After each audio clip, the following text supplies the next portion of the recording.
Hey everybody, Scout Crafty here again. It's Friday. Thank God it's Friday. You made it through another week. We are now in the month of June. Boy, it's moving quickly. Pretty soon we're going to be in the hot summer months and it goes all around again. So we got a few things to do today. We're going to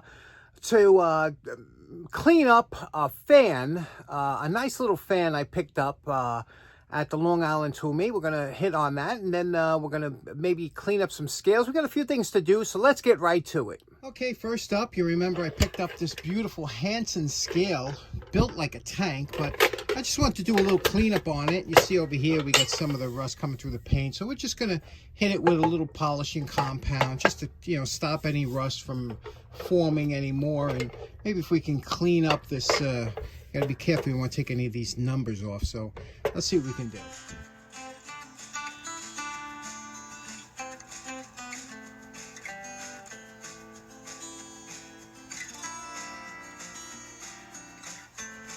And we're calling this project done. This came out real nice, didn't it? I mean, it was in good shape to begin with, but you can see we did. We polished out the face here.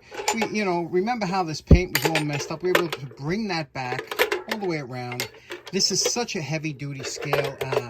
I fell in love with it. I still love this thing, but you know what's nice? They're readily available on eBay at a decent price. And when I was looking, look what I picked up. Picked up the baby version, which is exactly the same, only it's half the capacity of 50 pounds. But still made. This one is just missing a little bit. It's really good shape, except for that missing paint.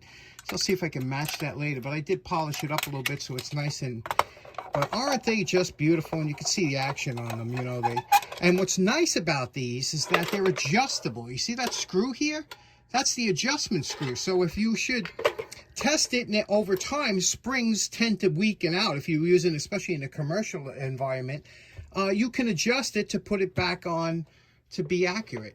I just love these Hanson scales. Okay, next up, I have this solar light setup in my front yard to illuminate the flag. It's just a fantastic setup, but it has a little solar panel that I always hid with a blow mold swan from the street so you couldn't see it. And I wanted to plant a bush there, and I try and plant a few bushes and trees and shrubs every year. And, this is a skill that a lot of people don't actually know how to do, and it's very simple to do it and be successful at it. And I'm going to show you a couple tips and tricks I picked up from many years of planting all different things. So let's go check that out right now. Now, this is the area we're going to be working on for today's project. You can see the solar lights here. And let me tell you, there is nothing I enjoy more than these solar lights and lighting up, illuminating the flag at night. Oh my God, what a beautiful sight it is when that flag, Old Glory, is lit up at night. It's just absolutely spectacular. Now, we laid out the tools we're going to be using here. I'll be describing some of these tools in more detail later, but you do need quite a bit of tools to do the job properly. And this is the Azalea that we are going to place into that little patch that you see there. That's where the swan was that hid the solar panel. Now, you see, the first thing we're going to do is we're going to remove the topsoil grass. That's important to remove it and get rid of it. You don't want to mix that up with the soil because you'll get a lot of weeds. Then what we're going to do is we're going to start breaking it up. The top, I got a lot of roots, a lot of rocks. It's a hard soil to dig. Now, one of my favorite tools is this mutt. I bought this years ago, and it has served me so well. What a fantastic tool. It's made in the USA, high carbon steel. It makes quick work of the heavy-duty roots. And I also like to use a post hole digger to save my back. But you see the roots over there. Now you can see this hole is plenty deep enough, and it's important to use that you can see we used the bird seed bag to keep the soil on. But I have a question. How much dirt is in a hole 2 feet by 2 feet by 2 feet deep? So how much dirt is in a hole 2 feet by 2 feet by 2 feet deep? The next tool I'd like to focus on is this weasel garden claw. Now, you remember garden weasel? Back in the 80s, it was big. It was a hand rototiller that they sold all over TV. Well, they also make a line of other gardening tools, and one of them is this claw. This claw is absolutely fantastic. It's a little bit pricey, but it's one of the best tools I ever bought, and it's just so well made. lightweight but super strong, and you can see what easy work it takes this hard clay soil that I have and makes it into like a beautiful potting soil when you're finished using it. It's just a great tool. If you ever come across one, pick it up. Now I add about a half a cup to a cup of Hollytone fertilizer. It's a really good fertilizer, organic. Mix it up there, and now that's all I do to put it in there. Now the important thing is I take the plant out of the pot and I do some shallow vertical cuts along the ball to cut up the roots that were traveling in a circle. You want to do that so that they branch out more. Then it's just raking out some rocks and tamping it down. Now the important thing is, especially now because I'm planting in spring, is you have to water it every single day for a while until it's rooted. You know, you do not want this thing to go dry. If you're doing it in the fall, you don't have to really go through this step, but anytime you're planting it a little bit late like I am here, you really have to water it. And when you water it, you want the water to come down so it puddles around where the edges of the plant would normally drip the water, and that's what it should look like. Now you can see we have a beautiful planted bush that should take no problem, and you know, a little bit of work. The main thing is you keep an eye on it. If it starts like this here, this little tree here, you see it's drooping just a little bit, it's because it's dry. It's calling for water. So when you see that sign, you got to make sure you water it deeply. Now, to answer the question before the riddle, how much dirt is in a hole 2 foot by 2 foot? But well, there is no dirt in a hole, so the answer is none. Now, last up, we have this nice little Emerson fan. You can see here, 110 volts. A lot of these say 110 volts, 60 cycles. You know, I do have a upstairs a variac that I will lower because our voltage tends to vary around here. I do have a variac that I could lower the voltage down for an extended period of time.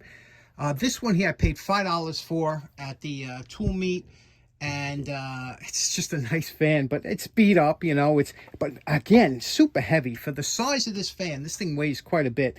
It's got the blades. I'll tell you what I wanted to do with this. I wanted to do a quick cleanup, and I wanted to try and straighten out the cage a little bit and spray paint the blades, maybe that copper color. You know, I think that would look cool because they used to come with the brass. And let me show you how this works. I did plug it in. It did seem like it worked. It does not have a switch. The switch was bypassed because these switches were a real pain to deal with, the slide switches, and they're very expensive to replace. So here you can see we didn't oil it. There's oil ports and everything. It does work. So let's clean it up, oil it, straighten out the cage, see if we can make this a nice display fan. Now, I told this story before, but when I was a kid, I always wanted a set of these Craftsman nut drivers. And I remember waiting a long time until they came on sale, and I bought both the metric and standard. And I love them. I absolutely love the way they look, and you know, they're kind of special to me. And whenever I can use them on a project, and this is a perfect project to use it on because there's a spot that you can get in there. It's a acorn nut, and it's just a delightful operation. Now, we ran into our first snafu here, and that is the fact that I cannot get this fan blade off of the motor. It is frozen. There might be something in there. I don't know.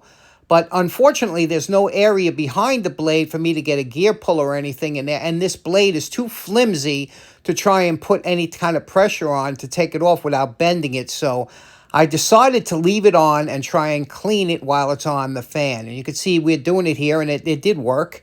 And then we took some polishing compound, and we really went to work on it. And, you know, my favorite part, remember what this fan looked like before we started. We're calling this project done.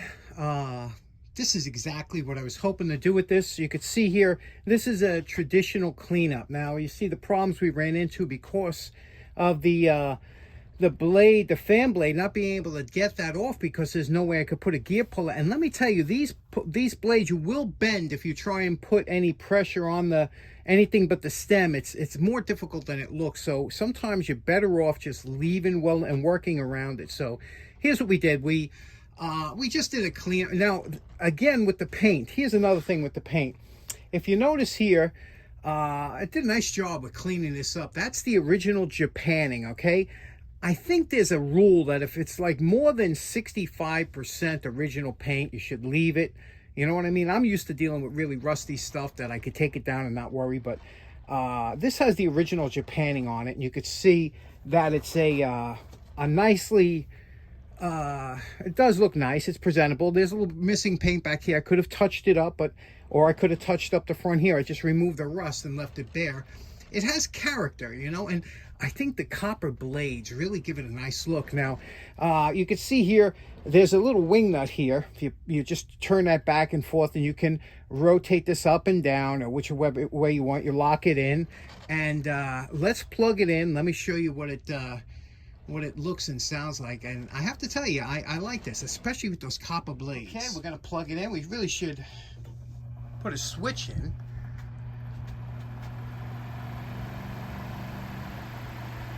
Isn't that nice?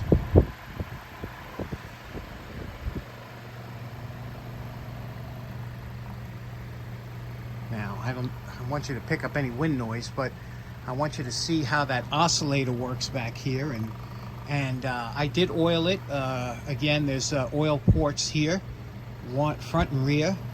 You just fill them up with 20 weight non-detergent oil, and she works good. The fan blades, I'm sure, a little bit out of balance, but I couldn't take it off to balance them, you know, so it's a little, but I'm happy with it. Okay, last up, you remember last week we were working on Tommy's beautiful soldering iron and the case, and I mentioned about lubricating the zipper. So many people came back and said, how do you lube the zipper? You know, they were really interested. Let's touch on that real quick. I got something I think you'll find pretty interesting. Now, this is the case in question we were talking about when we talked about lubricating the zipper. And it's so funny that you should mention the zipper on this, because Tommy's father worked for YKK. YKK was the zipper conglomerate, the biggest zipper manufacturer in the world, based out of Japan. They're in over 50 countries. They make the best zippers by far. And if you've ever had experience with a bad or cheap zipper, you know how frustrating it could be. But what you have to realize is when lubricating a zipper, you have to see what exactly the zipper is made up of.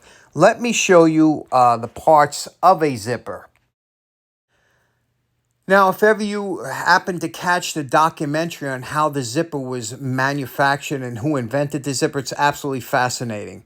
But to understand the zipper, what you have to understand, is basically made of metal, small metal clamps that are clamped to what's called a tape. A tape runs on each side of the zipper, you know, and these little metal tabs are clamped onto it. Now, the tape is the important part in many zipper applications. They're usually made of polyester, but they can also be made of cotton or whatever to usually match the durability of the item you have to put it in.